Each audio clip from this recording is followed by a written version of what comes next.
Hello everyone, Joshua Myers here. And I'm Abe. I'm Jay. Josh too.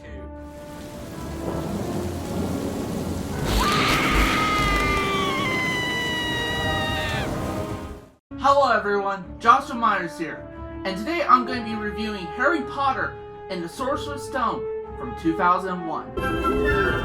This is Hogwarts, a school just like yours, Welcome to your first flying lesson. where brooms fly, homework explodes, I think we're going to need another feather over here, Professor. and teachers transform their students into wizards. That was bloody brilliant. Harry Potter and the Sorcerer's Stone. He's rather disagreeable, isn't he? Rated PG. The magic begins November 16th. Harry Potter and the Sorcerer's Stone stars Daniel Radcliffe, Rupert Grint, Emma Watson, Warwick Davis, and is directed by Chris Columbus. The plot of Harry Potter and the Sorcerer's Stone, it focuses on a boy who learns on his 5th birthday that he's the orphan son of 2 powerful wizards and possesses unique magical powers of his own. He is then invited to attend Hogwarts School of Witchcraft and Wizardry. Harry soon comes across more magical stuff happening and also comes across allies, enemies, and Harry soon realizes there's something strange going on in this school, more so than the normal Hogwarts strange. And it's up Harry and his friend, Ron Weasley, portrayed by Rupert Grint, and Hermione Granger, portrayed by Emma Watson, to basically figure out what is going on within the school. Now, before I get on to this review, I would say it's been a while since I've done a movie review.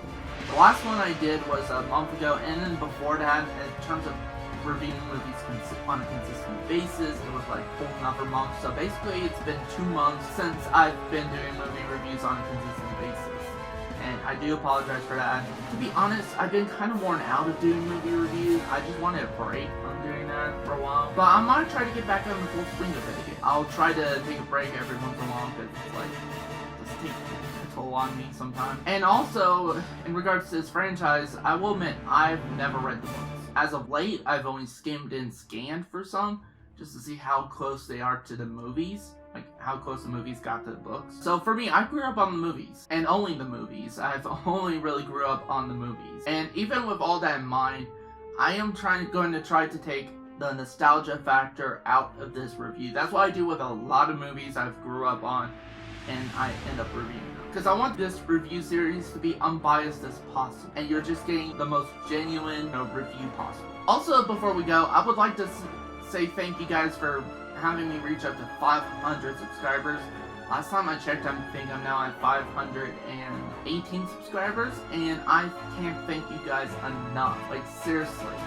If it wasn't, I'd still probably be doing YouTube if it wasn't for you guys, but I'd be doing it a lot less often than I do now. I mean, you guys motivate me.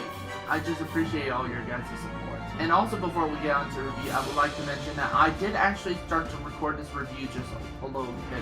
What happened is that I was recording on my new camera, and there's a lot of times this happens on it to where it just shuts off, and I think I fixed the issue, so it should be good from here. Like, I don't think this is going to be as good as the first take. Who knows, it might be better. Now, on to my thoughts. Definitely one of the things I praise the hell out with this movie is the casting for the adult characters in this movie.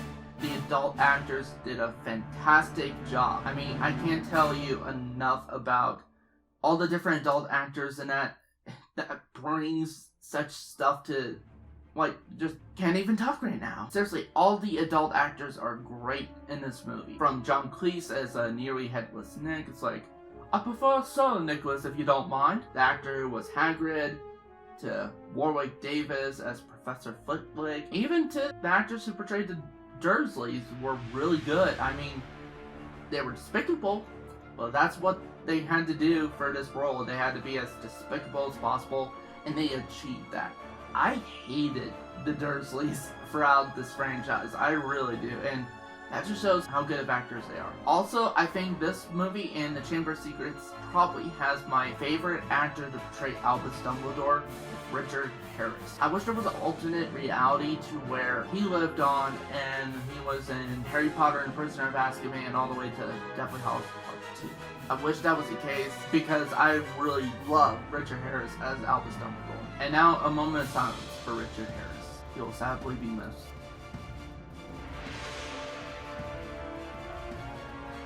And also, cannot forget Alan Rickman as Professor Snape.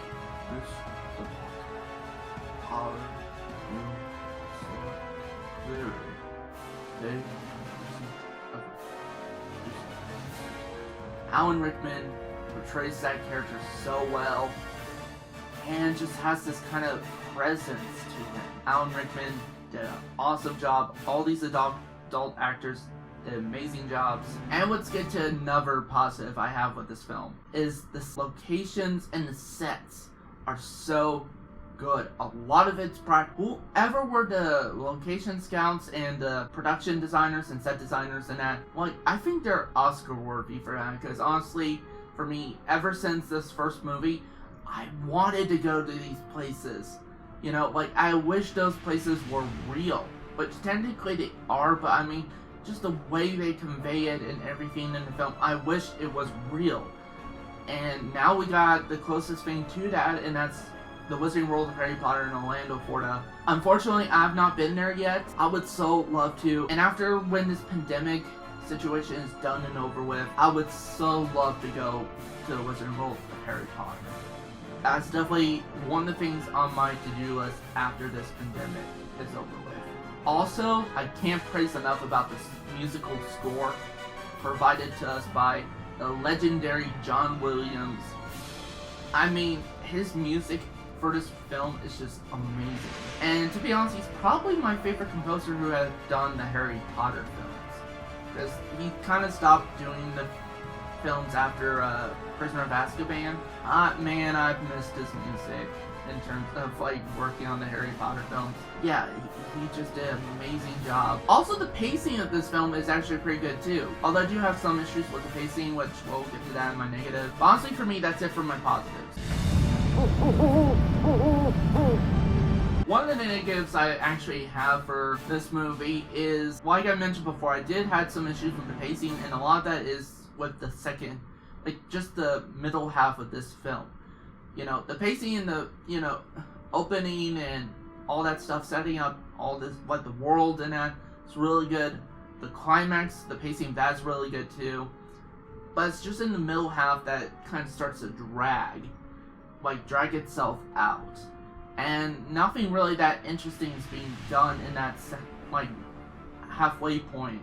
Like, a lot of it's just seeing Harry, Ron, and Hermione going to school and that, and just sitting around these kind of, to be honest, compared to every other set, kind of boring-ass classroom sets. That's not interesting. It's not like they show them actually teaching the magic and that. There's only one portion they do, and that's the swish and flick.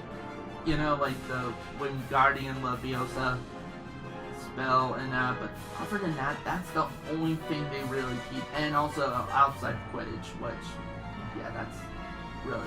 Another negative I have is some of the effects are not that good. Like, they don't hold up to this day.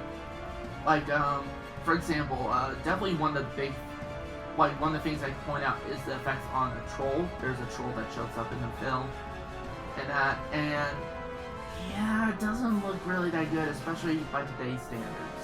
Is it just me, or does the troll in the first Harry Potter film, in terms of effects-wise, kind of look like something out of a PS3 video game and not a good PS3 video game? Also, another effect that I noticed actually didn't look that great was when they're on their broomsticks and that, and they're playing Quidditch and stuff like that. To me, it just looks like they were filmed on a green screen, they chroma keyed it out, and then just slapped it on. Now, thankfully, at least those effects got better throughout the franchise, but here it just doesn't look that good, and doesn't hold up by today's standards. Another thing I have a issue with is, even though I said most of the adult actors were really good in this, a lot of the child actors, not so much.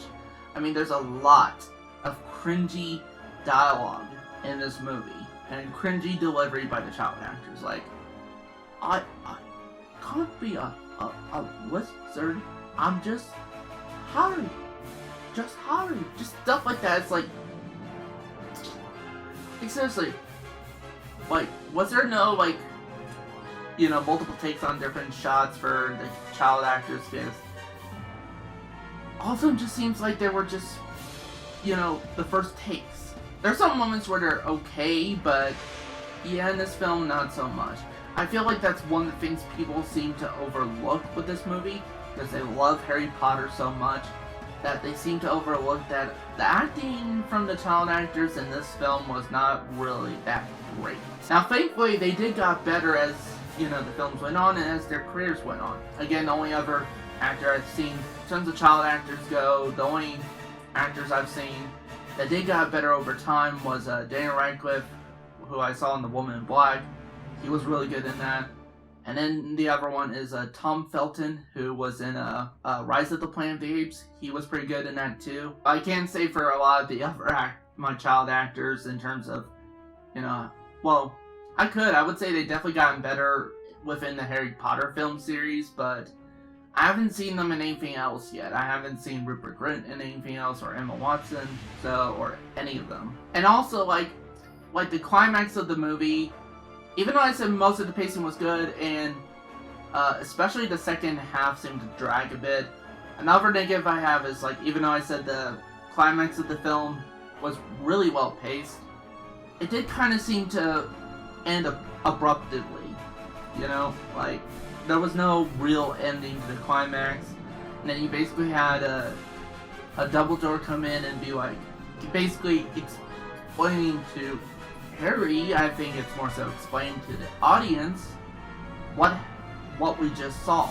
And I'm like, don't do that. We know what happened. We're not stupid. Stop dumbing down your audience. But other than that, those are my only negatives. So with that said, I'm going to give Harry Potter and the Sorcerer's Stone a 3.5 out of 5 stars. Honestly, for me, I was kind of torn between my rating for this. I was also thinking about giving it a 4 out of 5 star, but there's a lot of things I really did not like that did not work with this movie.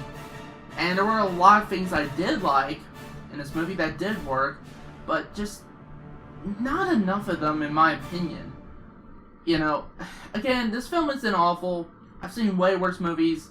I've seen even worse films in this franchise, but I wouldn't consider it one of my favorite. In fact, I can't wait till we get to my favorite film, which is going to be soon. Can't wait for that. I don't want to spoil what's my favorite film until we get to it. And also, eventually I'll do a ranking of this franchise. So that's it for this review. Thank you guys for watching, and see you next time.